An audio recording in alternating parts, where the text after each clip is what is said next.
Hello friends, வணக்கம். Welcome back to happy home makers kitchen. எல்லாரும் நல்லா இருக்கீங்களா? இன்னைக்கு ஈஸியான ஒரு அரிசி மாவு லட்டு எப்படி செய்யறதுன்னு பார்ப்போமா? வாங்க. ஒரு கப் அரிசி மாவு எடுத்து நல்லா வறுத்து எடுத்துக்கலாம். ஒரு தட்டில் கொட்டி கொஞ்சம் ஆற விட்டுடுங்க. அதே பேனில் ஒரு டேபிள் ஸ்பூன் அளவுக்கு எள்ளு சேர்த்துக்கோங்க. நான் வெள்ளை எள்ளு சேர்த்துருக்கேன். அதோட கூட ஒரு டீஸ்பூன் அளவுக்கு கசகசை சேர்த்துக்கோங்க. இந்த மாதிரி படப்படன்னு பொரிய ஆரம்பிக்கிறப்ப அடுப்பை நிறுத்திடுங்க. நிறுத்திட்டு ஒரு டேபிள் ஸ்பூன் அளவுக்கு நிலக்கடலை, ஒரு டேபிள் ஸ்பூன் அளவுக்கு வறுத்த கடலை அல்லது உடைச்ச கடலை அது சேர்த்துக்கோங்க. அதையும் ஒரு பெரட்டி இதை எடுத்து அந்த அரிசி மாவோடு சேர்த்துக்கோங்க.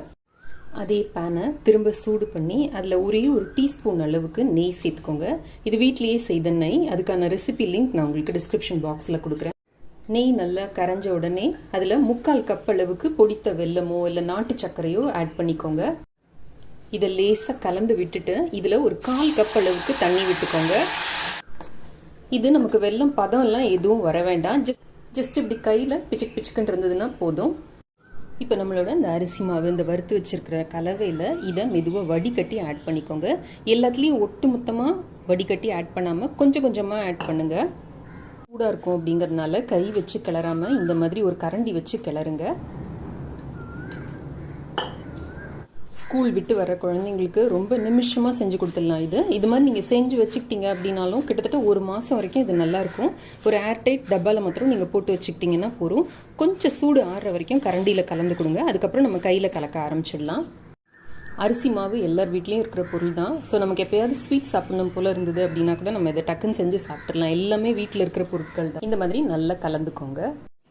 இந்த லட்டுக்கு நீங்கள் நெய் சேர்க்கணுன்னே அவசியம் இல்லை. நான் வாசனைக்காக இருக்கட்டும் அப்படிங்கிறதுக்காக நெய் சேர்த்துருக்கேன். இப்போ கையில் ஒட்டாமல் இருக்கிறதுக்காக ஒரு துளி நெய்யை இந்த மாதிரி கையில் தடவிக்கோங்க.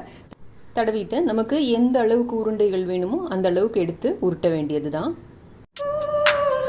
இப்போ நம்மளோட அரிசி மாவு லட்டு தயார். ஒரு கப் மாவுக்கு இந்த அளவில் 7லேருந்து 8 லட்டு வரும். இது கொஞ்சம் வெதுன்னு இருக்கிறப்பவே பிடிச்சிடுங்க. கொஞ்சம் இந்த சூடு ஆறிடுச்சு அப்படின்னா கொஞ்சம் உதிர ஆரம்பிக்கும். அந்த மாதிரி இருந்ததுனாலும் பயப்பட வேண்டாம். நீங்கள் நல்ல சிம்மில் தீயை வச்சுட்டு இந்த பொடியை போட்டு லேசாக கிளறுங்க. இலகி வர ஆரம்பிக்கும். கீழே இறக்கிட்டு கொஞ்சம் ஆறினோடனே பிடிச்சிங்கன்னா உங்களால் பிடிக்க முடியும்.